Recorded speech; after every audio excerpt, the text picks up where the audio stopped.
guys, what's up? Welcome back to my channel. It's Jacoby. So in today's video, I'm going to explain all the volleyball positions and help you figure out which one is best for you. Okay, so there are a few different positions in volleyball. So let's start with the front row. There's a middle blocker, an outside hitter, an opposite hitter, or right side hitter, whatever you want to call it really. So we have a setter, a middle back defender, and a left back defender. And one of those positions could be a libero or a defensive specialist. So let's talk about it. First, we're going to start off with what a middle blocker is. I'm partial to this topic because I was a middle blocker for a very long time. And I think it is one of the more intense positions, mainly just because you are running back, forth, because your job as a middle blocker is to close the block. Really, as a middle, you're not really called on to score that much. You're not that offensive, but you can be. So let's get into it. So like I was saying, the main job of a middle blocker is to block. So you're moving side to side, pin to pin to close the block. That is so important. Now, as a middle myself, I know how hard it is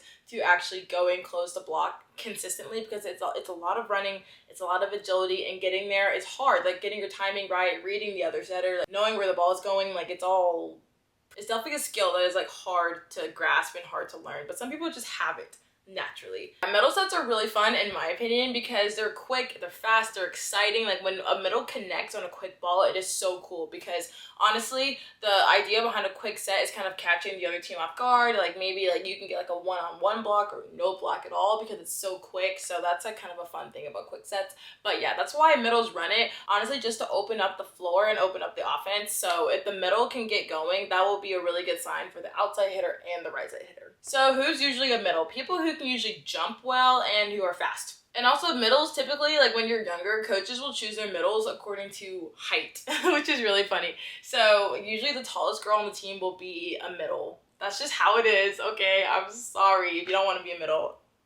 I get it, but usually the tallest girl on the team gets picked to be a middle, or someone who's super athletic and fast side to side, they'll get picked to be a middle too. But honestly, middle is not that bad, okay guys? I promise you. It might get a bad rep sometimes, but it is good. I think it's fun. In addition to that, you have to realize that middle blockers aren't as offensive as the other positions. I kind of touched on that earlier, but it's you're not gonna get set as much as you would if you're an outside hitter, and that's just the nature of the game. Because to run a quicker offense or to run a quicker set with a middle, you need a perfect pass. Now, you're not always going to get a perfect pass from your passers, so that means that you're not always going to get set. Oh, I know, I'm sorry, I know. Next position is outside hitter. I also played outside hitter, and I think outside hitter is the most hyped position because everyone kind of knows what an outside is, because people just love to watch an outside hitter play because they're usually the most exciting, usually the best hitter on the team. They're usually outside hitters.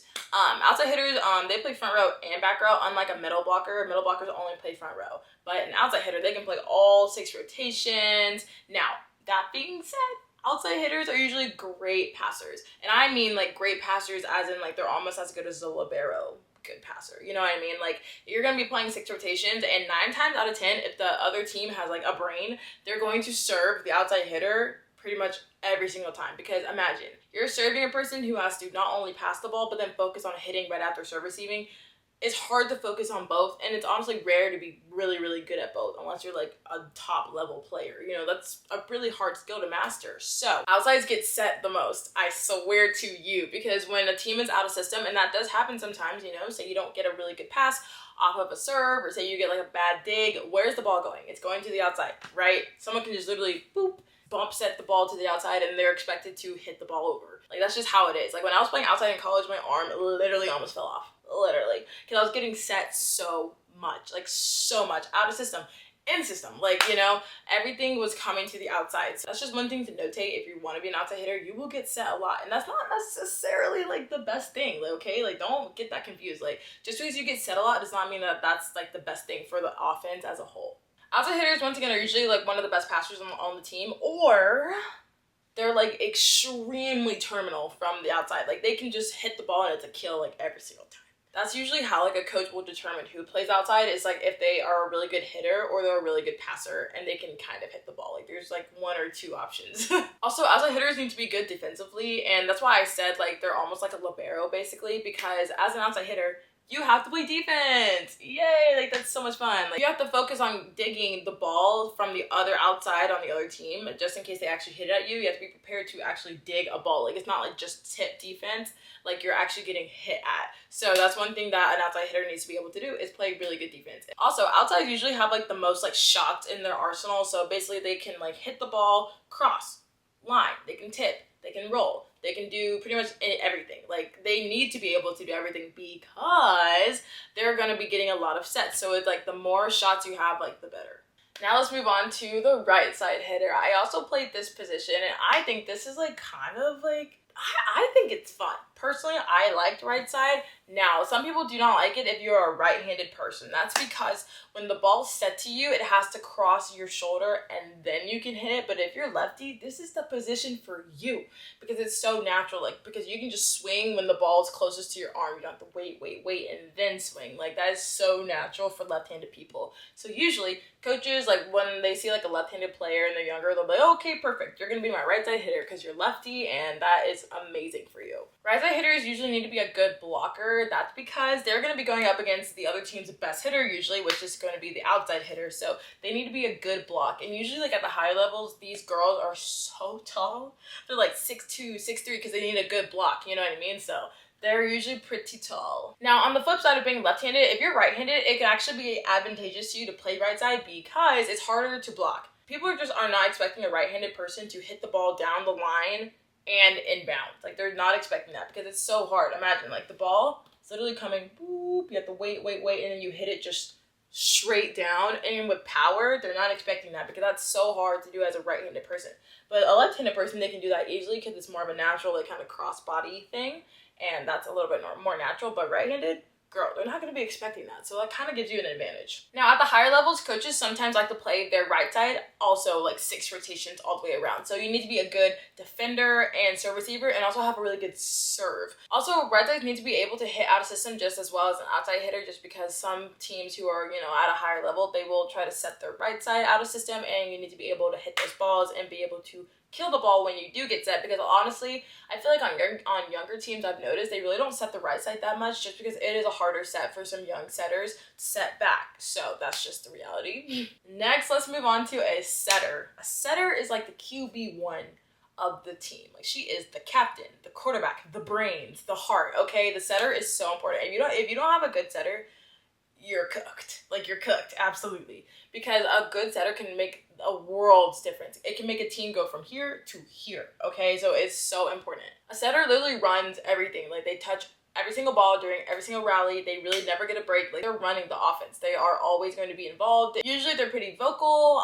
They have a good leadership style. I would say they take charge. That's what I've noticed in a really good setter. Like, those are like the characteristics. Skill-wise, besides setting, of course, setters need to be amazing defenders. And I mean amazing. Because when your setter can play defense, you're borderline unstoppable. Because teams will target setters just to get you out of system. But if that setter is digging the ball perfectly to the libero to set, you're golden. Like, I promise you. So if you're trying to be a setter, you really need to work on your defense. That is such like a desirable skill that coaches look for, is a setter who can play defense. Like, that is so important. Also, you need to have good decision making when you're a setter. Like, you want to make the right decision in the right circumstance. So like, if your team is like losing or whatever and you set like, I don't know, a really wild set, like, that's probably not the best idea. Like, you need to have good volleyball IQ, especially when you're a setter. Let's move on to the back row positions.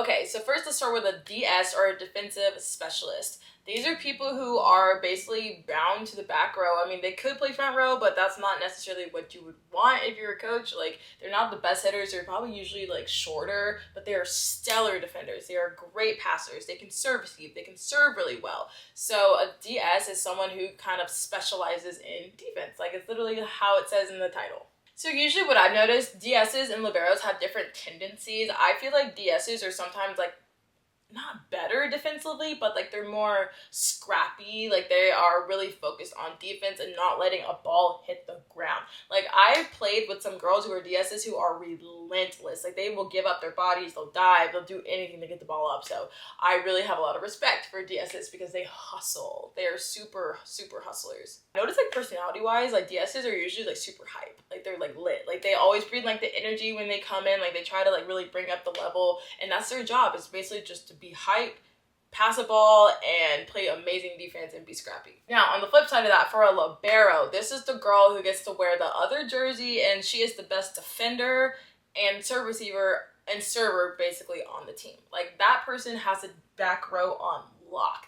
They run everything. They're like I said, how the setter runs the offense, the libero runs the defense. They're everywhere on the court. Like maybe in some college teams, like liberos, you'll see them take up so much space on the court during serve receive. Like they'll have like the libero passing a left back, but she like has pretty much half the court, and then there's two other girls on the other side like passing with her, but really like they want the libero to pass the ball. You know why? Because she is amazing. Liberos are super talkative, and they just are always trying to run down the ball. Like there's always something that sets apart a libero from a defensive specialist, and I'm not saying that one's better than the other, but usually liberos they're gonna be the best at serve receive and defense. Now, like a DS might be like really good at defense, but they're not great at serve receive, or vice versa. So it's just really, and also there's other like intangible characteristics that kind of go into being a libero. Like, are you talkative? Are you calm? Like, are you a leader? You know, like there's just a lot of things that go into it. But yeah, also a libero, they need to know how to serve, but they don't always serve in a match, if that makes sense. Like they don't always get to serve, but when they do, they should be acing people. Now let's talk about a serving specialist. So a serving specialist is basically when someone subs in just for the purpose of serving. Now you might think, that's kind of lame because they don't get to play, but they're so important. They are so important. Like you can watch Team USA, once again, college volleyball, even club volleyball sometimes, maybe high school. They'll literally sub in girls who just have amazing serves, like amazing serves. And they'll sub in for like maybe a middle who they don't really want to serve, and you know, whatever, they want to get that middle out of the back row, because you know if you're a middle and you're serving, you have to play defense for one play or however long you're serving. And sometimes like middles can't play defense. Like that is a stereotype that goes around, which may or may not be true.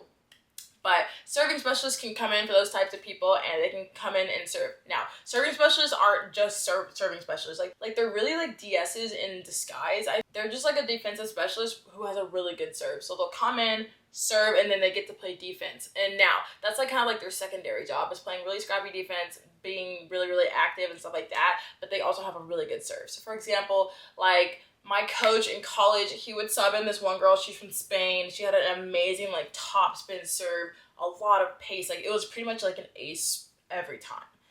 And he would serve her in at like really important junctions in the game. Like it'd be like, I don't know, 24, 23, and he'd be like, hey Sylvia, like sub in girl. And she was like, bet. And she would go in, hit her serve, bam, and get an ace. And she was also a great defender. It really is a really important position because it's like, it's hard to do, truly. Like it's hard to come in off the bench and get an ace. But now you're probably wondering, Jacoby, can you play multiple positions? Absolutely, yes, you can. I played multiple positions in college, high school, and club. Like I literally started off as a setter. Okay, and then I just hit a growth spurt, and they're like, you know what, Jacoby, like you should try hitting. I'm like, whoa, okay, because I could jump high and I was agile, and they were like, okay, you're really good at this. Like, let's continue. So I started from a setter to a right side to an outside to a middle, and those are all the positions I played. Even throughout college, I played multiple positions, and it's good to know how to play multiple positions because I feel like that makes you more marketable to coaches, because you know, it's fine being one-dimensional, but it puts you like above other people when you can do multiple things well. Like that is very important, and I feel like that's really what got me further in college and going D1 was because I could play multiple positions. If you're wondering what position is best for you, feel free to leave me a comment down below, kind of describe your game to me, and I will try to help you as best as possible. But guys, thank you so much for watching. I really love this channel, and I really just hope this is helping you guys. I'm really trying to be like as active as possible and consistent. So thank you so much for sticking with me and subscribing. Make sure you like this video. That really helped out my channel, and I'll see y'all in my next video. Bye.